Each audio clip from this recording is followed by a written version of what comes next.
Our first point this morning is that God's love for us should humble us. God's love for us should humble us. God, who is closer than a friend, His love for us should humble us. Read with me verses 1 through 11. Jacob lived in the land of his fathers, sojourning in the land of Canaan. These are the generations of Jacob. Joseph, being 17 years old, was pasturing the flock with his brothers. He was a boy with the sons of Bilhah and Zilpah, his father's wives, and Joseph brought a bad report of them to their father. Now Israel loved Joseph more than any other of his sons, because he was the son of his old age. And he made him a robe of many colors. And when his brothers saw that their father loved him more than all his brothers, they hated him and could not speak peacefully to him. Now Joseph had a dream. And when he told it to his brothers, they hated him even more. He said to them, "Hear this dream that I have dreamed. Behold, we were binding sheaves in the field, and behold, my sheaf arose and stood upright. And behold, your sheaves gathered around it and bowed down to my sheaf."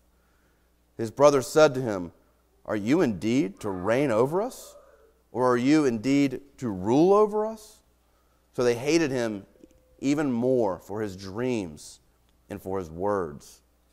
Then he dreamed another dream and told it to his brothers and said, "Behold, I have dreamed another dream. Behold, the sun, the moon, and 11 stars were bowing down to me." And when he had told it to his father and to his brothers, his father rebuked him and said to him, "What is this dream that you have dreamed? Shall I and your mother and your brothers indeed come to bow ourselves to the ground before you?" And his brothers were jealous of him, but his father kept the saying in his mind. We will grow to love Joseph, but just like every other character in the Bible, he's going to start out really slow. Remember, Abraham lied about his wife in Egypt. Jacob was a conniver, a manipulator. They start out slow, but by God's grace, he changes them. We're going to love Joseph in a few chapters, but right here, he's kind of a pesky character. Usually, the emphasis on the story is on how bad his brothers are to him, but I think he asks for it. He doesn't ask to be murdered or to be sold into slavery. Again, the Israelite brothers, just like Shechem, they kind of overdo justice. But Joseph's not a great guy here. Look, he's out with the sons of Bilhah and Zilpah. And he comes to his father and he tattles on them. He gives a bad report. Now, I don't know if those sons are actually doing something bad or not, but I think it's interesting that he's with the sons of Bilhah and Zilpah. They're the servant girls, right? There's Rachel and Leah, the real wives of Jacob, and then there's the two servant wives. I think what he was trying to do was create a hierarchy. Let's start cutting out some of these servant children so that the real children could have a more of a portion. Regardless, he's not winning any friends here. He's telling on his brothers. He's already seen as this great outsider. Secondly, Jacob is loved more by his father. Joseph is loved more by his father. Jacob loves Joseph more than the other sons. Now this is startling.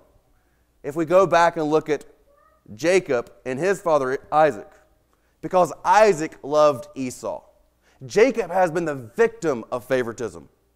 Here, he's following in the same pattern of his father that hurt him, and he's showing favoritism. That really stands out, that the man who suffered under favoritism is now showing favoritism. It says it's because he's the son of his old age. It was a surprise birth, maybe. It was most of all, I think it's important to make sure we know that Jacob loved Rachel. That was his real love, and this is her first son. I believe that has a lot to do with how this child is his favorite son. Now, as we look at this, he gives him a fancy coat. We don't know what this looks like. I'm sure Asher has something that looks like it. He asked me if I was going to say something about it. But it's a fancy coat, and it's interesting because Jacob, he uses his coat to mark out his favorite son, but really it becomes a mark on him, as we'll see later in the story. Also, as we look ahead, Joseph's life, there's always a coat involved, right? There's a lot of clothing involved in how his story plays out. So there's a lot of symbolism here in how this particular clothing plays out in the next stories with clothing. Third, Joseph boasts about his dreams to his brothers. Joseph boasts about his dreams to his brothers. The brothers already hate him. The brothers already can't speak peacefully to him. But here he starts having dreams, and dreams are also going to play a prominent role in the future life of Joseph. Here he starts going to his brothers and saying, hey guys, I had a dream last night. We're all sheaves, and yes, you are bowing down to me. Hey dad, you and the brothers and mom, well, you're all bowing down to my star. I mean, they were God-given dreams. Joseph knew that they were true, but the way he goes about communicating this really lacks tact, lacks love. It's really the most ridiculous response to God's grace. By God's grace, this one son is going to be used by God in an amazing way to bring about God's great revelation of His love and power for the nation of Israel. It's the most ridiculous response to grace.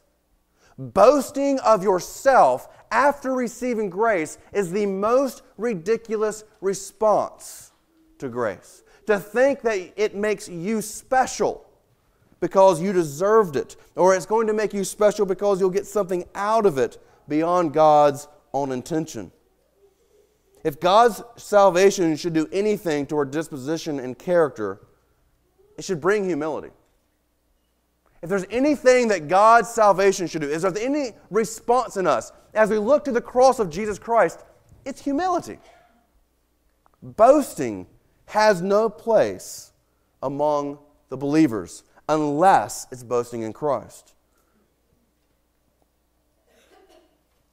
As we look at this, it's poor form. It's just bad manners, but it's bad theology. It's taking God's gifts for a selfish purpose.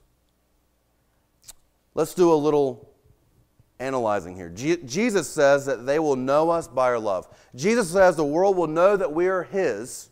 Jesus says that the world will know us as Christians by our love. How will the world know us by our boasting? How would others know us and who we are and what we believe based upon what we boast in? Well, here's some questions to help us think through that. How often do you feel the need in a conversation to declare one of your accomplishments or your success? When you're talking with someone, how often are you compelled to declare something you've done or some reward that you have received? Second question. How often do you leave a conversation having been the one that spoke the most? How often have you been the one that declared the most things? Maybe it's about you, maybe it's about something else. But when have you been the person who speaks constantly in the conversation? Being quiet is a sign and a mark of humility. Third, when, with others, how much do you turn the conversation to ask them questions about them? How often are you looking for ways to find out more about the other person rather than talking about yourself? Compare how much you talk about you and what you want to talk about rather than what you talk about with them and what they want to talk about. How often do you long for the praise of others versus how much you seek out ways to praise others? Now, these are just questions that help us think we're not all that humble. These are questions that help us realize that humility isn't a strong suit. But we can't stop there because that's only going to create moralism, and we're here to create gospel-loving and gospel-living believers. We need to take it to the next level. We need to think about what humility means in the gospel. We are told to boast only in Christ. We are to not take anything He gives to us for granted. We are not to think we deserve anything He gives to us. Rather, we are to explicitly give Him genuine praise, thanks, and credit for everything we have. When we gather together, we are to boast of Christ. When we come together as brothers and sisters, we are supposed to be talking about Christ and what He has done and what He is doing and what He has given us. Now, as we come together, what do you boast about? In your own mind, what are you thinking about when we come together as brothers and sisters? I assume there's two different kinds of sin going on. In the first case, there's the proud person who looks around and figures out who is inferior to him and his accomplishments, and he finds pleasure in that. The self-righteous person comes into the body of saints, and he looks around and he says, "Ha, I'm better than that person at this thing." The self-righteous boaster comes and he finds ways to make himself feel better by comparing him to someone who does something less effective than him. The second case is the opposite. The second is the defeated person who looks around and can only see how others have accomplished something that they have not. This is the crushed and the disheartened. Now, the first person, they're boasting in themselves. The second person is really no better. They're boasting in somebody else. The second person is not boasting in Christ. They're boasting in another person. They're looking at them and saying, "Look how great they are. Why can't I be like them?" This is equally sinful. Both are sinful because they are not seeing God as a good and perfect giver of every good and perfect gift. When we come together, we should be coming together to talk about the gospel, what God is doing in us and in others. Friends, if you tend to feel judged, if you tend to feel inferior, if you tend to feel crushed because you constantly come and you compare yourself to others, the solution is simple and clear. You need to build your identity in Christ. If you're coming and you're constantly thinking, "I wish I was more like him or her," you need to stop thinking about others and comparing yourself to them. You need to start thinking about the gospel. Your identity needs to be built up in who Christ is and what He has done for you.